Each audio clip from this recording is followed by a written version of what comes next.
രാമക്ഷേത്ര വിഷയത്തിൽ കോൺഗ്രസിന് പരോക്ഷ മുന്നറിയിപ്പുമായി മുസ്ലിം ലീഗ്. രാഷ്ട്രീയ മുതലെടുപ്പിനുള്ള ശ്രമം എല്ലാവരും തിരിച്ചറിയണമെന്നും ബിജെപിയുടേത് ലോക്സഭാ തെരഞ്ഞെടുപ്പിന് മുന്നോടിയായുള്ള തെരഞ്ഞെടുപ്പ് പ്രചാരണ ഉദ്ഘാടനമെന്നും മുസ്ലിം ലീഗ് പാണക്കാട് ചേർന്ന മുസ്ലിം ലീഗ് രാഷ്ട്രീയകാര്യ സമിതി യോഗശേഷമാണ് നേതാക്കൾ നിലപാട് വ്യക്തമാക്കിയത്.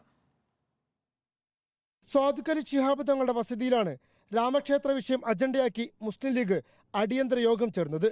വിശ്വാസികൾക്കൊപ്പമാണ് പാർട്ടിയെങ്കിലും രാമക്ഷേത്ര വിഷയം ബിജെപിയുടെ രാഷ്ട്രീയ അജണ്ടയാണെന്നായിരുന്നു സ്വാദുക്കലി ശിഹാബ് തങ്ങളുടെ പ്രതികരണം. മുസ്ലിങ്ങളും വിശ്വാസികളോടൊപ്പമാണ്, ആ വിഷയത്തിൽ വിശ്വാസികളോടൊപ്പമാണ് മുസ്ലിം ലീഗിന്റെയും മുസ്ലിങ്ങളുടെയും നയം അത് തന്നെയാണ്.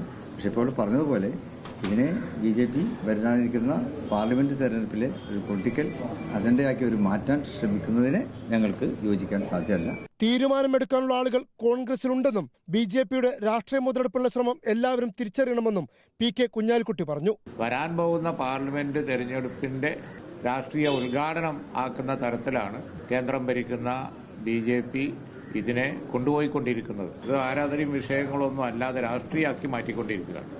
അത് ഓരോ പൊളിറ്റിക്കൽ പാർട്ടിയും തിരിച്ചറിയണം. കോൺഗ്രസിന് അതിൻ്റെതായ ലീഡർഷിപ്പ് ഉണ്ട്, അവരുടെ മുമ്പിൽ ഒരുപാട് പ്രശ്നങ്ങളുണ്ട്. അത് അവർ സ്വതന്ത്രമായ തീരുമാനം എടുക്കണം. മുന്നണിയിലെ മറ്റു പാർട്ടികൾ തീരുമാനമെടുത്ത ശേഷം ആവശ്യമെങ്കിൽ വീണ്ടും യോഗം ചേർന്ന് കൂടുതൽ കാര്യങ്ങൾ പറയുമെന്നും ലീഗ് നേതൃത്വം വ്യക്തമാക്കി. കോൺഗ്രസിന് പരോക്ഷമായി മുന്നറിയിപ്പ് നൽകുന്നതായിരുന്നു ലീഗ് നേതാക്കളുടെ പ്രതികരണങ്ങൾ. Reporter Ashkar Ali Karimba, in Reporter, Malappuram.